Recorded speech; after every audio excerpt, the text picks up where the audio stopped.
Welcome back everyone. Punta natin ngayon ang dalawa sa departure lounges na nasa Terminal 1. Yung OFW Lounge and also yung Mabuhay Lounge ng Philippine Airlines. Okay, so yan yung kanilang mga lobby. And of course, we had the chance na maka-experience ng business class sa Philippine Airlines. So ito yung kanilang area sa business class. And then some photos I could share, no? So going there, of course, umuulan. Nararanasan talaga natin ito sa Pilipinas, no? Paulan-ulan pa minsan-minsan.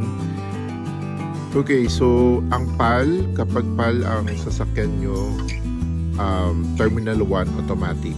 Kasi di ba yung assignments ng mga airlines and carriers natin is depende na sa company. So Cebu Pacific mostly are nasa Terminal 3, okay, o kaya nasa Clark.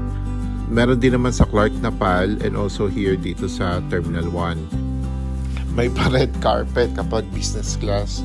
So nakuha ko lang naman to kasi meron akong out of the country assignment. Okay, and more than 6 hours kasi yung flight. So, in-avail ko lang yung option na pwedeng mag-business class kami. Just experience lang din. So, dito naman sa OFW Lounge, very accessible to for everyone, ha? Although, tinerm nila to sa OFW, pero this is open for every Filipinos. Pero still, ang priority is mga bayani nating mga OFW. Okay? So, ito yung kanilang OFW Lounge. Spacious, maraming mga chairs, pero don't expect na maraming food, okay? Kasi libre to, so these are just some pika-pika refreshments and sandwich, and also meron tayong lugaw, okay? Merong coffee area, of course this one, charging area, charging station. Maganda to kasi, 'di ba? Usually naghahanap tayo ng mga charging station kapag sa mga common lobbies or sa mga chairs or waiting area na malapit sa mga departure gates natin. Pero dito, maraming mga charging station and may mga outlets. Okay? So ito yung kanyang area ng OFW Lounge. Maraming mga couch and chairs. Okay, so pwede ka na rin makipag-mingle with other OFWs, other kababayans. Okay, so magre-register lang doon. So para makapunta doon, meron nakalagay dito, ayan, ito yung stairway to OFW Lounge. Bago lang to dyan sa may Starbucks. So paglabas nyo ng security check, okay, sa may kanan, mapapansin niyo yung Starbucks, tapos mapapansin niyo yung isang hagdanan paakyat. Okay, so nandun yung OFW Lounge. Ngayon punta naman na tayo sa Mabuhay Lounge. Tinignan ko lang din kung nasaan yung OFW Lounge at paano pumunta doon. Okay, so ito naman yung Mabuhay Lounge ng Philippine Airlines.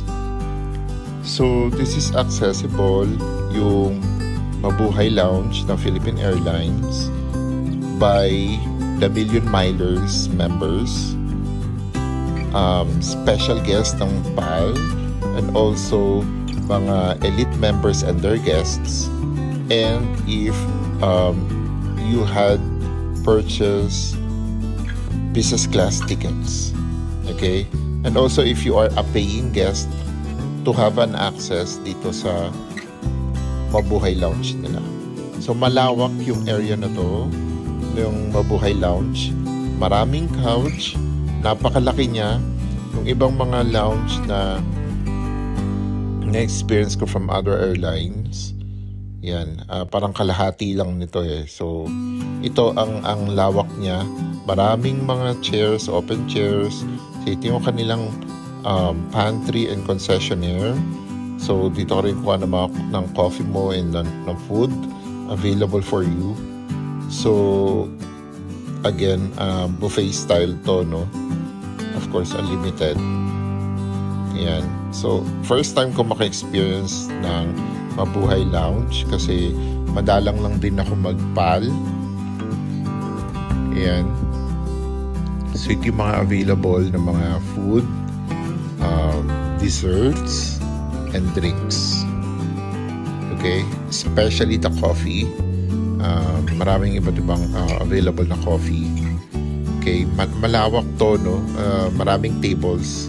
And may mga lazy boy pa dito sa may kaliwa. Hindi lang ako nag-video because just to give them privacy, no? Because people are resting on the other side, so hindi ko siya papakita. So yan, and then this time nasa PAL aircraft na tayo. So this is how it looks like sa business class, no? More legroom, very comfortable seat, convertible seat para pwede kang higa horizontally talaga, and then a huge screen for the music and movies, for some other visuals as well. Alright, so this is my area dito sa business class section of PAL. So you have those sleepers, you have your own selection of dining and beverages menu. So yan, may yung mga freebies sila, no? Mababango yung mga binibigay nila dun sa kanilang packet. And then ito yung controls for the inclination. Yan. So just sharing some photos. And we're near na sa Melbourne.